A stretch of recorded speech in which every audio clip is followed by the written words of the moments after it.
ಅವರನ್ನು ನೋಡೋದೇ ಒಂದು ಸೌಭಾಗ್ಯ.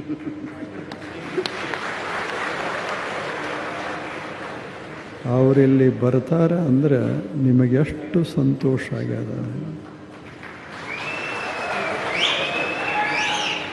ಇಂಥ ಒಬ್ಬ ಪ್ರಧಾನಮಂತ್ರಿಗಳು ಈ ದೇಶಕ್ಕೆ ದೊರೆತದ್ದು ಸುದೈವ ಇದು.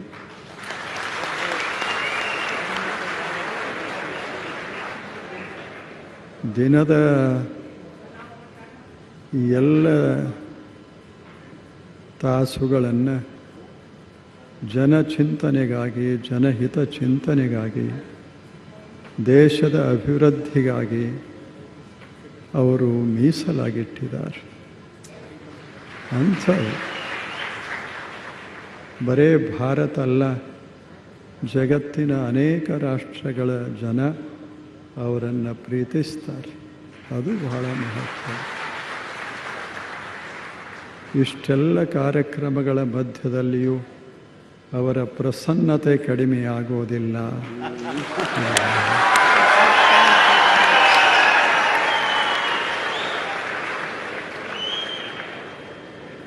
ಅವರೀಗ 3 ಗ್ರಂಥಗಳನ್ನು ಬಿಡುಗಡೆ ಮಾಡಿದ್ದಾರೆ. ಅವೆಲ್ಲ ಯೋಗದ ಗ್ರಂಥಗಳು.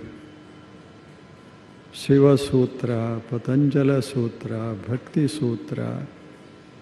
ಅವರಿಂದಲೇ ಯಾಕೆ ಆಯಿತು ಅಂದರೆ ಅವರು ಯೋಗಿಗಳಿರೋದರಿಂದ ಅವರಿಂದ.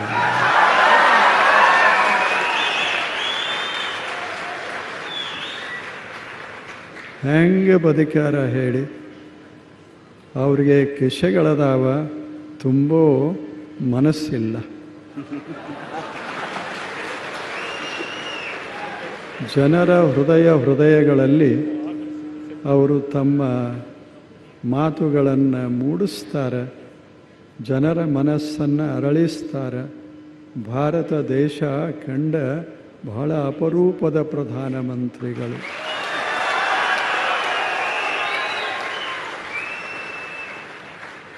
ಆ 3 ಗ್ರಂಥಗಳಲ್ಲಿರೋದು ಒಂದೇ ಒಂದು ಮಾತಿನಲ್ಲಿ ಹೇಳೋದಾದರೆ, ನಿಮ್ಮನ್ನು ಪ್ರೀತಿಸಿರಿ, ನಿಮ್ಮ ಜನರನ್ನು ಪ್ರೀತಿಸಿರಿ, ಜಗತ್ತನ್ನೆಲ್ಲ ಪ್ರೀತಿಸಿರಿ. ಇದು ಯೋಗ.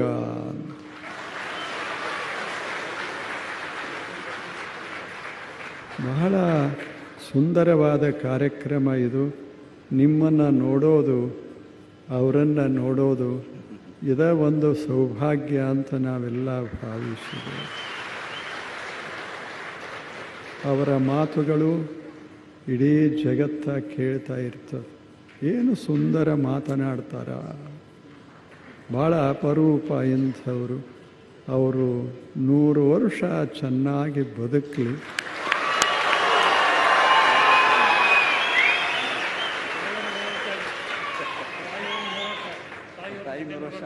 ಹೌದು, ಅವರ ತಾಯಿಯವರಿಗೆ 100 ವರ್ಷ, ಇನ್ನು 100ರ ಮೇಲೆ. ಆ ತಾಯಿಯವರು ಇವರಿಗೆ ಆಶೀರ್ವಾದ ಮಾಡ್ಯಾರ. ಏನು 100ರ ಮೇಲೆ ಬಾಳಬೇಕು.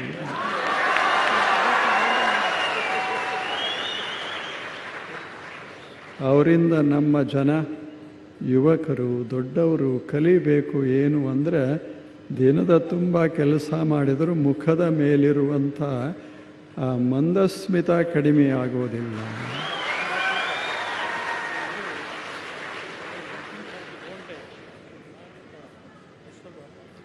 ನನಗಂತೂ ಎಷ್ಟು ಸಂತೋಷ ಆಗ್ಯದ ಅಂದರೆ, ನಿಮ್ಮನ್ನು ನೋಡಿ, ಅವರನ್ನು ನೋಡಿ ಮಾತುಗಳನ್ನು ಆಡದೇ ಇರೋದು ಒಳ್ಳೆಯದು ಅಂತ ಅಷ್ಟು ಸಂತೋಷ.